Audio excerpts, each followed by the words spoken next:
तुमच्यापैकी काही जणांनी आणखी पॉलिटिकल व्हिडिओज बनवायला सांगितल्याप्रमाणे मी एका पॉलिटिकल व्हिडिओची स्क्रिप्ट तयार करत होतो। मग अचानक मला आपल्या शहराची एक बातमी दिसली, जी बघून दिल गार्डन गार्डन हो रहा, बहुत मजा आ रहा है। चला तर मग या व्हिडिओमध्ये या सकारात्मक बातमीबद्दल थोडं बोलतो। सर्वांना नमस्कार, मी विशाल रनसे आणि तुम्ही पाहत आहात रिपोर्ट्स विथ विशाल।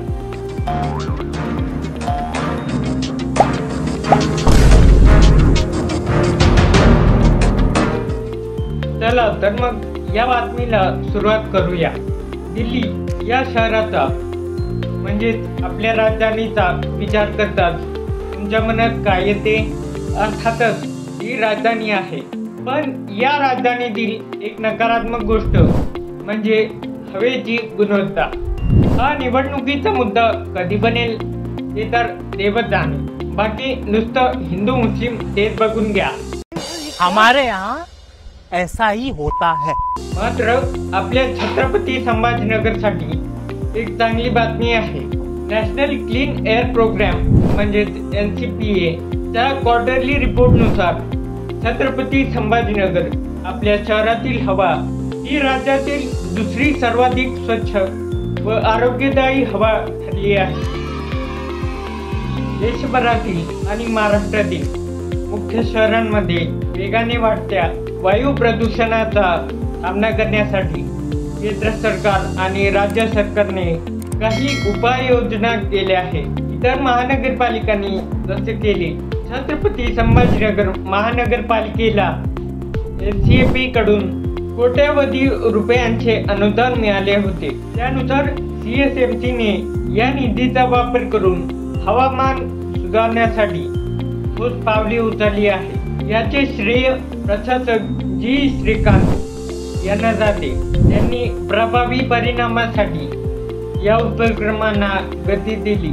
NCAP च्या रिपोर्टमध्ये संबंधित महानगरपालिकांनी केलेल्या उपाययोजनांवर प्रकाश टाकण्यात आला असून ठाणे हे राज्यातील सर्वात स्वच्छ शहर ठरले आहे।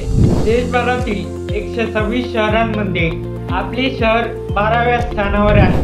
CSMC ने NCAP च्या निधीचा वापर ट्रॅफिक आयलंड्सवर फवारे बांधण्यासाठी आणि शहराच्या मुख्य ठिकाणी उभ्या उद्यानांची निर्मिती करण्यासाठी लावला। तसेच डिवायडरवरची झाडे लावली। तसेच बांधकाम साहित्याचा कचरा नेण्यासाठी आणि तो कचरा वाहून नेण्यासाठी एका स्वतंत्र टिप्परचा वापर देखील केला। शहरातील विविध भागात फुटपाथवरती सिमेंटचे पेवर ब्लॉक्स बसवले आणि दररोज रात्री स्वीपिंग मशीनने शहरातील मुख्य रस्त्यांची सफाई देखील केली। G20 बैठकी दरम्यान केलेल्या शहरातील सर्व डेकोरेशनची कामे त्याचे जतन केले तर नाही, परंतु सहलेंगे थोड़ा सा। NCAP अंतर्गत देशातून एकूण 126 शहरे ओळखण्यात आली आहे। ठाणे, छत्रपती संभाजीनगर, नंतर नवी मुंबई आणि नागपूर हे देखील या रँकिंग मध्ये चमकले आहे। तुम्हाला या बातमीबद्दल काय वाटले ते खाली कमेंट्स मध्ये कळवा आणि चॅनल सबस्क्राइब करायला विसरू नका। पाहिल्याबद्दल धन्यवाद आणि भेटूया पुढील व्हिडिओमध्ये। सुबह उठा, खोला अखबार, पढ़ के खबर हिले भेजे के तार।